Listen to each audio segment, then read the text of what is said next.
Assalamualaikum. Assalamualaikum warahmatullahi wabarakatuh.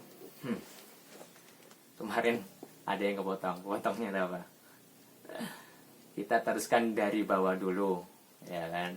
Dari bawah dulu maksudnya apa? Dari pendidikan dulu. Dari pendidikan, karena betul Sayyidina Salahuddin Al-Ayyubi dulunya juga ketika membuka Baitul Maqdis itu beliau belajar apa dulu? Belajar ilmu tasawuf dulu. Di mana? Di madrasahnya Sayyidina Nuruddin Az-Zinki. Beliau hadir di majelis Ihya Ulumuddin. Ilmu tasawufnya, niatnya dibenerin dulu. Semuanya saling merapatkan dulu. Kalimatul Islam wahidah. Kalau sudah kalimat Islam jadi satu, udah nunggu Sayyidina Isa bertindak, kita baru akan bertindak. Jihad wajib, tapi sekarang belum memungkinkan. Jadi masalah jihad sudah dah, jangan bahas-bahas lagi. Soalnya itu agak sentral. Maksudnya pembahasannya itu agak rumit, banyak khilafnya.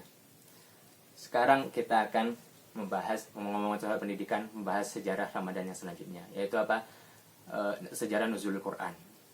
Sebelumnya saya mau mengkoreksi bacaan saya yang dulu. Saya kalau nggak salah pernah baca la in syakartum la azidannakum wa la in kafartum inna adzaballahi lasyadid. Yang benar itu inna adzabi lasyadid. Sesungguhnya azabku benar-benar pedih. Maksudnya azab Allah Subhanahu wa taala. Nah, Nuzulul Quran ini jatuhnya pada tanggal berapa? Tanggal 17 Ramadan juga. Ketika Nabi SAW berumur 40, beliau senang untuk berkholwah, menyepi. Di mana? Di Gua Hira. Waktu itu istri beliau yang bernama Sayyidah Khadijah, istri setia beliau, yang mana beliau adalah istri Siti Khadijah. Sayyidah Khadijah adalah orang pertama yang beriman kepada Nabi Muhammad SAW. Jadi beliau itu naik turun gua. Kalau kalian membayangkan guanya itu kecil, sempit, tapi beliau itu subhanallahnya rela untuk naik turun itu. Ketika beliau di gua ini, beliau kedatangan cahaya, kedatangan malaikat Jibril. Maka malaikat Jibril ngomongnya Iqra. Terus kata Nabi SAW, ma'an Nabi Qori, anda nggak bisa baca. Qal fa'akhadhani faghabtani. Maka beliau dirangkul sama malaikatnya. Hatta balagha minil jihad, sampai beliau kelelahan. Tsumma arsalani faqal Iqra. Maka malaikat ngomong lagi, Iqra, bacalah. Faqultu ma'an Nabi Qori, saya nggak bisa baca. Fa'akhadhani faghabtani tsalita. Maka Nabi dipeluk lagi untuk ketiga kalinya. Tsumma arsalani faqal Iqra bismi rabbikal ladzi khalaq khalaqal insana min 'alaq Iqra wa rabbukal akram alladzi 'allama bil qalam 'allamal insana ma lam ya'lam. Maka Nabi disuruh baca Iqra bismi, itu surat Al-Alaq. Iqra bismi rabbikal ladzi khalaq, bacalah. Khalaqal insana min 'alaq Iqra wa rabbukal akram alladzi 'allama bil qalam 'allamal insana ma lam ya'lam. Maka Nabi sallallahu alaihi wasallam seketika waktu itu pulang dengan hati yang gelisah.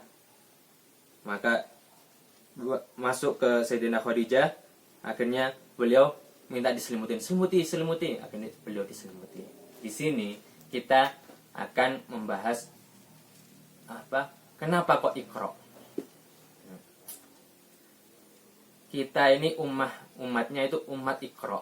Kenapa? Karena wahyu yang pertama adalah Iqra, bacalah. Bacalah maksudnya apa? Buku kita baca, alam kita baca, semua kita baca. Tafakkur. Jadi bukan cuma membaca Quran. Jadi ayat-ayatnya di Quran iya, ayat Quraniyah, ayat kauniyah, tanda-tanda alam juga kita harus membacanya. Karena Allah Subhanahu wa taala memuliakan ilmu ini sungguh sangat mulia. Buktinya apa? Nabi Adam alaihissalam diajarkan ilmu oleh Allah Subhanahu wa taala. Sedangkan malaikat diajarkan untuk ibadah. Ya. Malaikat ini disuruh sujud kepada Nabi Adam. Sekarang kita lihat Quran kita misalkan. Quran kita, apakah Quran kita masih berdebu? Oh, kalau sudah masih berdebu, ambil usap-usap debunya kita baca. Karena apa? Karena debu ini timbul dari apa? Dari padang pasirnya hati kita. Padang pasirnya hati kita, saking banyaknya pasir sampai Quran kita ikut kena pasirnya. Takut-takutnya kita pas di sana, Quran kita itu menjadi saksi kita bahwasanya saya sudah dibeli, sudah ada di rumah, tapi saya tidak dibaca. Nah, mulai dari sekarang, gimana cara membacanya biar gak ngantuk? Baca kayak gini, jangan kayak gini ntar ngantuk-ngantuk ya kan. Bacanya kayak gini, baca pelan-pelan, baca mulailah dari sedikit-sedikit, 1 hari 1 ayat gak apa-apa. Yang penting kita harus memulai, ya kan. 1 hari 1 ayat, 2 hari 2 ayat. Terus kalau sudah istiqomah, kita tambahin sampai hatam, ya kan. Kalau yang anjurannya biar enak itu apa? Setiap sholat kita membaca 2 lembar. Karena 1 juz itu, kalau Quran yang mushaf Madinah itu 1 juz itu ada 10 lembar. Jadi 2 lembar. Jadi 1 hari hatam 1 juz. Kalau buat thalibul ilm, buat penuntut ilmu, ya saya merasa kurang. Itu seminggu itu minimal hatam. Kalau ulama-ulama dulu, jangankan ulama dulu, saya pernah dapat cerita dari